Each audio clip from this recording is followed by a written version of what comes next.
इयत्ता 9वीं के मेरे प्रिय छात्रों, आज हम आगे चलकर आप ऑनलाइन प्रणाली में अध्यापन करने की आज हम करने वाले हैं। तो इसके पहले हमने आपको ऑफलाइन कुछ पाठ सिखाए थे, लेकिन आज हम ऑनलाइन प्रणाली में जाकर आपको पढ़ाएंगे। तो सभी छात्रों का ऑनलाइन पढ़ाई में स्वागत करता हूँ।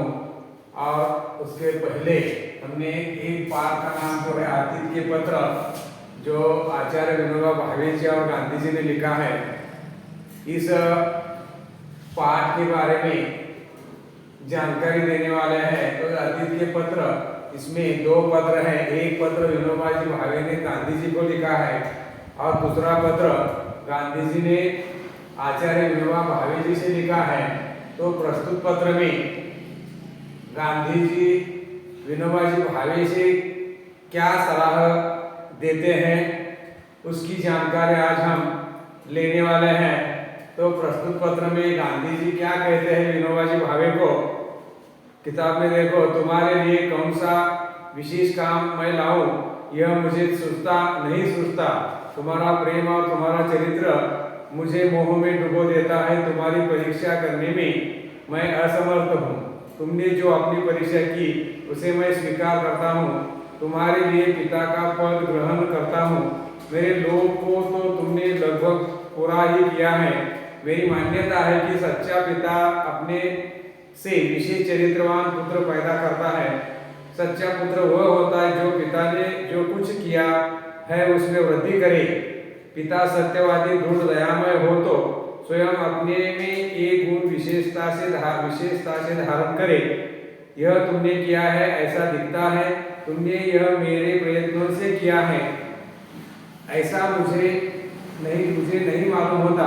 इस कारण तुमने जो पिता का पद दिया है, मैं तो उसे तुम्हारे प्रेम की भेंट के रूप में स्वीकार करता हूँ।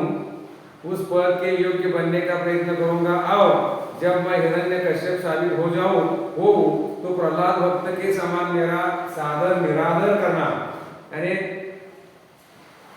गांधी जी आचार्य विनोबा जी भावे से कहते हैं कि मैं तुम्हारे लिए ऐसा कौन सा विशेष काम दे सकता हूँ, ये मुझे सूझता नहीं। तुम्हारा जो प्रेम है, तुम्हारा जो चरित्र है, यह मुझे मोह में डुबा देता है। मोह मतलब लालसा। मोह का मतलब लालसा। तुम्हारी परीक्षा करने में मैं असमर्थ हूँ। तुमने जो अपनी परीक्षा की है उसे मैं स्वीकार करता हूँ। तुम्हारे लिए मैंने जो पिता का पद ग्रहण किया है, यह पिता का पद तुमने मुझे लोभ को तुमने लगभग, मेरा लोभ जो है, लोभ का मतलब चाह, लोभ यानी चाह, तो तुमने पूरा किया है। और जो सच्चा पुत्र जो होता है वह क्या करता है, एक सच्चे पुत्र के कई गुण बताए हैं। और चरित्रवान पुत्र एक पिता कैसे पैदा करता है, इसका भी यहाँ उदाहरण दिया है। तो सच्चा पुत्र जो वही होता है जो पिता ने जो कुछ किया है उसमें वृद्धि करे। और मुझे मालूम है कि तुमने मेरे प्रयत्नों से सब किया, ऐसा मैं नहीं मानता। कारण तुमने जो मुझे पिता का पद दिया है उसे मैं तुम्हारी भेंट के रूप में स्वीकार करता हूँ। और उस पिता की भेंट जो दी है उस पद को योग्य बनने का प्रयत्न करूंगा। और जब मैं हिरण्यकश्यप बना, उन्हें आपको मालूम है हिरण्यकश्यप और भक्त प्रहलाद की कहानी, ये पुराने जमाने में एक राजा था, उसका नाम हिरण्यकश्यप था और उसे एक लड़का था, उसका नाम प्रहलाद था। प्रहलाद क्या करता था, ईश्वर की भक्ति करता था, भक्त था। लेकिन ईश्वर की भक्ति करना, हिरण्यकश्यप को गुस्सा आता था ईश्वर की भक्ति करने से। कितनी बार उन्हें उसे पीटा था, मारा था। और एक बार वो बहुत क्रोधित हुआ और उन्हें उसने कहा कि कहाँ है तुम्हारा ईश्वर। तो उन्होंने कहा कि ईश्वर सभी जगह है, जहाँ देखो ईश्वर है। तो उन्होंने जोर से क्रोधित होकर एक खंभे पर लात लगाई और उस खंभे में से ईश्वर एक नरसिंहा का रूप धारण करके बाहर आए और हिरण्यकश्यप का उन्होंने खून किया, ये मार डाला। तो उसी प्रकार मैं जब हिरण्यकश्यप वे कहते कि हो जाओ, तो मेरा क्या करना, निरादर करना, आदर के विरुद्ध निरादर, सम्मान असम्मान करना, ऐसा वे कहते हैं। तुम्हारी यह बात सच्ची है कि तुमने बाहर रहकर आश्रम के नियमों का बहुत अच्छी तरह पालन किया है। तुम्हारे आश्रम में आने के बारे में मुझे शंका थी ही नहीं। तुम्हारे संदेश मामा फड़के ने मुझे पढ़कर सुनाए थे। ईश्वर तुम्हें दीर्घायु करे और तुम्हारा उपयोग हिंदी की उन्नति के लिए हो, यही मेरी कामना है। ये कहते हैं ये बात सच्ची है कि तुम आश्रम के बाहर रहकर भी आश्रम के नियमों का तुमने अच्छी तरह से पालन किया और पालन करके मुझे तुम्हारे बारे में कोई शंका नहीं थी आश्रम में आने के बारे में, ताकि तुम्हारे जो मामा हैं, भड़के मामा, ये संदेश हमें पढ़ाकर सुनाते थे। और इसलिए मैं तुम्हें ईश्वर के ओर से ईश्वर तुम्हें दीर्घायुष्य करे और तुम्हारा उपयोग हिंदी की उन्नति करने के लिए मैं करना चाहता हूँ, यही मेरी कामना है।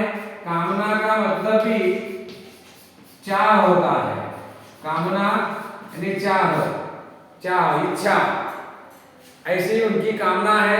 तुम्हारे आहार में किसी प्रकार का परिवर्तन करने का अभी तो मुझे कुछ नहीं लगता।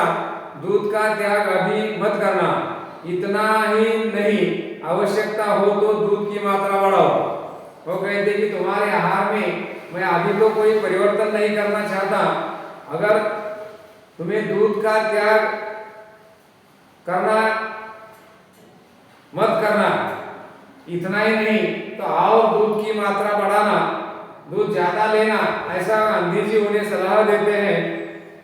रेल विषयक सत्याग्रह की आवश्यकता अभी नहीं है, पर उसके लिए ज्ञानी प्रचारकों की आवश्यकता है। यह संभव है कि शायद खेड़ा जिले में सत्याग्रह करना पड़ जाए। अभी तो मैं रमता रहा हूँ, 2-1 दिन में दिल्ली जाऊंगा। वो कहते हैं कि रेल विषयक सत्याग्रह जो करने हैं, या अभी तो कोई उसकी आवश्यकता नहीं है, और रेल का सत्याग्रह करने के लिए मुझे ज्ञानी प्रसारक चाहिए, उनकी आवश्यकता है। ये संभव है कि मैं शायद खेड़ा जिले में किसान लोगों का जो सत्याग्रह करना है, वो मैं अगर मुझे करना पड़ जाए तब मैं शुरू करूंगा। अभी तो मैं रमता रहा हूँ, अभी मेरे पास कोई काम नहीं है, 1-2 दिन में दिल्ली आऊंगा। इसी प्रकार यहाँ वे गांधी जी आपके जो शिष्य हैं विनोबा जी भावे को वो सलाह देते हैं, विशेष तो अब आओगे तब सब तुमसे मिलने को उत्सुक हैं। विशेष ये भाव है, जब तुम आश्रम में आओगे तब सारे लोग तुम्हें मिलने के लिए उत्सुक हैं, तुम्हारा इंतजार कर रहे हैं। बापू के आशीर्वाद, अंत में कहते हैं कि बापू के आशीर्वाद, तो बापू बाद में बापू उद्गार करते हैं, बहुत बड़ा मनुष्य है। मुझे अनुभव होता रहा कि महाराष्ट्रीय और मद्रासियों के साथ मेरा अच्छा संबंध रहा। महाराष्ट्रियों में तो किसी ने मुझे निराश किया नहीं, उसमें भी विनोबा भावे ने तो हद कर दी। वो उनके बारे में उद्गार निकालते हैं, वो बहुत बड़ा मनुष्य है। मुझे अनुभव होता रहा कि महाराष्ट्रीय और मद्रासी लोग ने जो मेरा इतना उनके साथ मेरा इतना अच्छा संबंध रहा, तो महाराष्ट्रियों में भी मुझे किसी ने नाराज नहीं किया, और उसमें आचार्य विनोबा भावे ने तो हद कर दी, मतलब हद से ज्यादा उन्होंने कार्य किया। इसी प्रकार इन 2 पत्रों में गांधी जी विनोबा भावे जी को क्या सलाह देते हैं उस पत्र के माध्यम से, और विनोबा भावे गांधी जी के बारे में क्या विचार सोचते हैं, उनकी देशभक्ति, उनका जो एक पिता तुल्य होने वाले गांधी जी के प्रति आदर विनोबा जी भावे का, और एक देश सेवा करने की बड़ी चाह, इन दोनों पत्रों के माध्यम से यहाँ हमें नजर आती है। तो प्रस्तुत पत्र में गांधी जी विनोबा भावे को अपने पुत्र के समान, एक पुत्र ऐसा दर्जा देकर वह उन्हें सलाह देते हैं और अपने देश की आजादी के कार्यों में लगाने की किस तरह कोशिश करते हैं, उसका वर्णन इस पत्र के माध्यम से आपके नजर में आता है। और यही यह पत्र समाप्त हो चुका है। धन्यवाद।